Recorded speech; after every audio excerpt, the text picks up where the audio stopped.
හැමදාම වගේ අදත් මගේ යාළුවෝ හැමදෙනාම ගොඩක් ආදරෙන් මගේ channel එකට පිළිගන්නවා.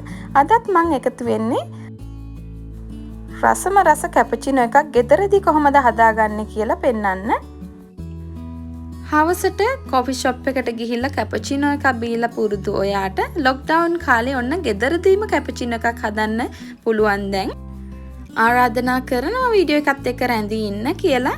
මෙන්න මේ ටික තමයි මට අවශ්‍ය වෙන්නේ මේ රසම රස cappuccino එක හදන්න. fresh milk අරන් තියෙනවා. ඒත් එක මම Nescafé අරගෙන තියෙනවා. සීනි ඕන වෙනවා. මම මෙන්න මේ කප් එකට තමයි cappuccino එක හදාගන්නේ. ඒත් එකම කිරි ටික බීට් කරගන්න මට මෙන්න මේ උපකරණය අවශ්‍ය වෙනවා.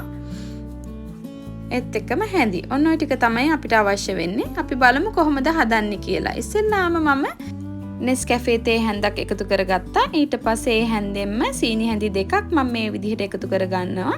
ඊට පස්සේ උණු වතුර මේස හැන්දක් එකතු කරගන්නවා. ඊට පස්සේ මම මේ විදිහට හොඳින් කලවම් කරගන්නවා. සීනි ටික දිය වෙනකන් හොඳින් කලවම් කරගන්න. හොඳ ක්‍රීමි ගතියක් එනකම් මෙන්න මේ විදිහට කලවම් කරගෙන පැත්තකින් තියාගන්න.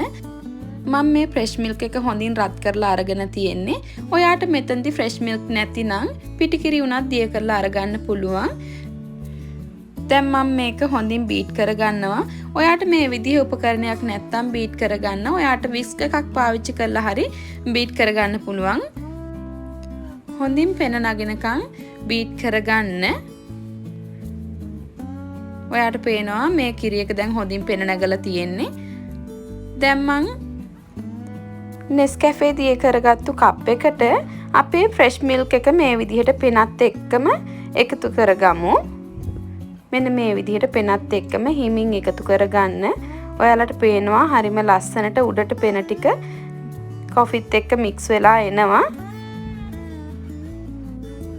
කම්මැලි හිතුන වෙලාවට මේ වගේ cappuccino එකක් බොනවා නම් ඒ අපේ කම්මැලි ගතිය නැති වෙලා යනවා.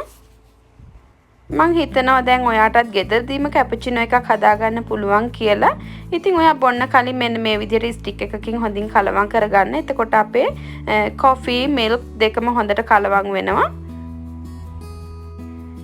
ඒ වගේම විශේෂ අමුත් එක්ක ආපු වෙලාවටත් අපිට මේ වගේ දෙයකින් සංග්‍රහ කරන්න පුළුවන්.